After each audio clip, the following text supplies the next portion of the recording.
We are going to touch base on the communicate function of Kindyhub.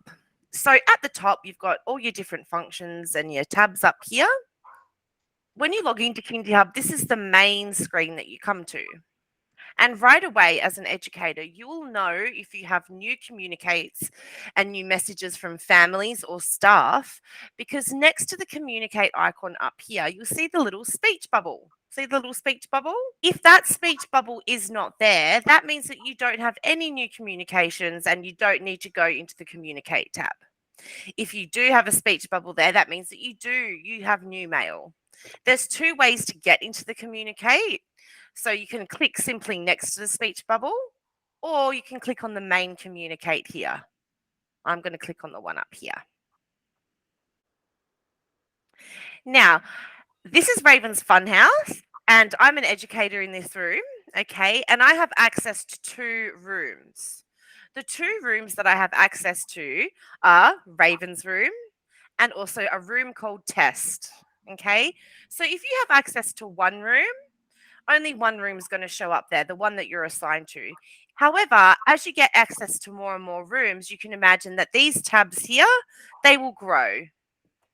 Okay, and I can see that I have no unread messages in the room test. However, I've got 9 unread messages in Raven's room. Do you see the number there? So first I know that I've got new communicate, so I click into communicate. And then I know exactly which room I've got unread messages in and how many. So I'm going to click to Raven's room here. Now you can see that the ones next to them that say view, they are unread. They have the date, they have the child that it relates to, and they have the parent's name. So it's broken into two sections. At the top here, you've got conversations. But these are the parent conversations at the top. Yep. At the bottom, you've got messages and newsletters here. These are ones that have come from educators. So the ones that the parents write will come on up the top under conversations. The ones that educators write will come at the bottom here under messages and newsletters. Now, if you respond to a parent, so a parent's just written me a message there, I'm going to click view and I'm going to respond to it. It doesn't go down to the bottom. It goes to the top.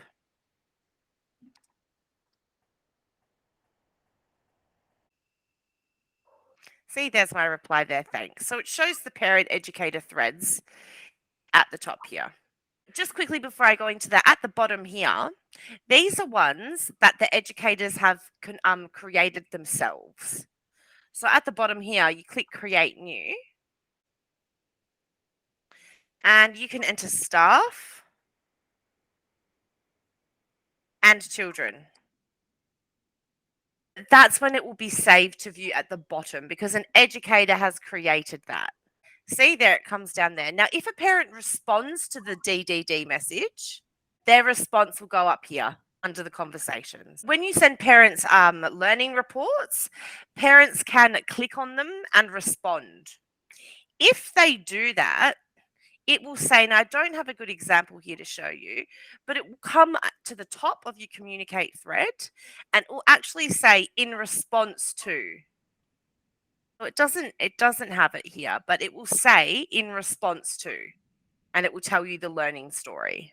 If a parent is using the app and they get one of the messages from down here that we've sent to them, if they respond, it will automatically go straight back onto the portal here and you will see it in threads. What happens is when you set up an educator, you put their email address on their profile. Now, when you set up a room in a service, the room also has an email address. So they can be different. The room email address and the educator's email address can be different. So if a parent opens a communicate via email, because all communicates get sent to the parent's email as well. Okay, so not only do they have them on the app, but they also get an email notification of like a copy.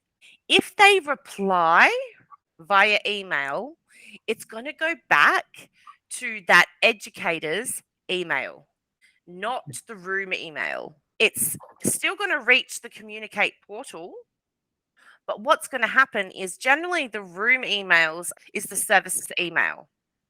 And that way, the center manager gets an email reply of all the correspondence in the service. But if they respond via their email and click reply, it's going to reply to that staff's email address because that's how emails work. If they use the app and they reply, it's going to go to the room's email address that that educator is assigned to and to the portal.